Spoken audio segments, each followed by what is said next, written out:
Euh, L'effectif, on attend encore quelques retours suite à la Covid, malheureusement, mais dans l'ensemble, on est plutôt satisfait et soulagé des tests. Donc on va pouvoir jouer enfin ce week-end. Oui, oui, ça fait du bien, oui, oui. Mais bon, on a bossé quand même, hein. On a bien travaillé quand même. Et voilà, on a bossé notre rugby, on a bossé des phases de jeu que même sans collectif, on peut travailler. Oui, mais on fait comme on peut. On essaye de positiver ces phases-là. Parce que sinon, si on parle comme ça, oui, oh là là. Donc on a besoin de rester sur notre chemin. On a déjà connu ça, on est habitué. Donc voilà, on y va sans se poser de questions, quoi. Non, on a insisté sur des points qui nous semblent déterminants face à cette équipe. Donc on a travaillé ça toute la semaine, malgré, comme vous avez dit, le manque de collectif. On a pu travailler des phases de jeu, on a pu travailler des phases de combat, on a pu travailler même parfois nos lancements de jeu sur des mini-attaques, des choses rugby. Donc c'est quand même intéressant et c'est ce qu'on a fait toute la semaine. Non, c'est des matchs importants, hein, comme tous les week-ends, hein. Comme tous les week-ends. Tous les week-ends, c'est important.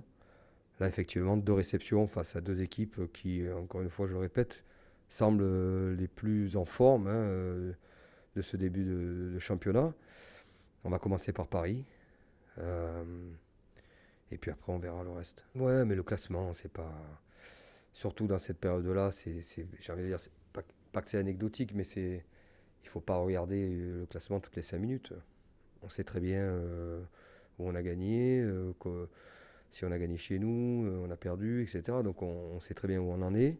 Moi, ce qui est important, c'est où on se situe sur notre rugby, sur notre état de forme, sur notre capacité à jouer ce match dans des conditions importantes pour nous. Donc voilà, c'est tout. Le classement, on le regarde, mais voilà, on s'y attarde pas trop, hein, forcément. Oui, mais ça, on le savait. On savait, hein. Après, on a fait des protocoles, hein. Je veux dire, on s'est entraîné pendant des semaines et des semaines en groupe, en petits groupes. Je veux dire, bon, les blessures, c'est chaque saison. On savait qu'on allait être exposé encore plus, tous les clubs. Il y en a qui sont un peu plus épargnés, et tant mieux. Mais par contre, la Covid, là, par contre, c'est quand même, pour moi, c'est des blessures rajoutées.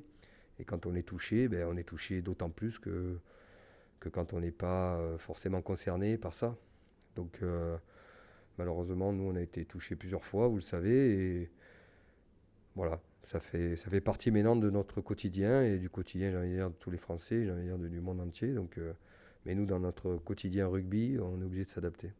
Oui, bien sûr, ça c'est clair. J'ai eu Thomas Lombard au téléphone, on s'est appelé. Bien sûr que le club, on va participer à cet hommage. Voilà, moi j'ai pas trop voulu parler dans la semaine, mais beaucoup de gens ont beaucoup parlé. Ils lui ont rendu des hommages magnifiques que je partage complètement. Donc je ne vais pas en rajouter. Mon hommage, un de plus, et voilà, il est au fond de mon cœur. C'est quelqu'un que j'ai beaucoup, beaucoup apprécié, beaucoup, beaucoup côtoyé, très jeune aussi. J'ai eu la chance de. Voilà, c'est dramatique. C'est une grande tristesse pour le rugby et pour la légende qu'il était.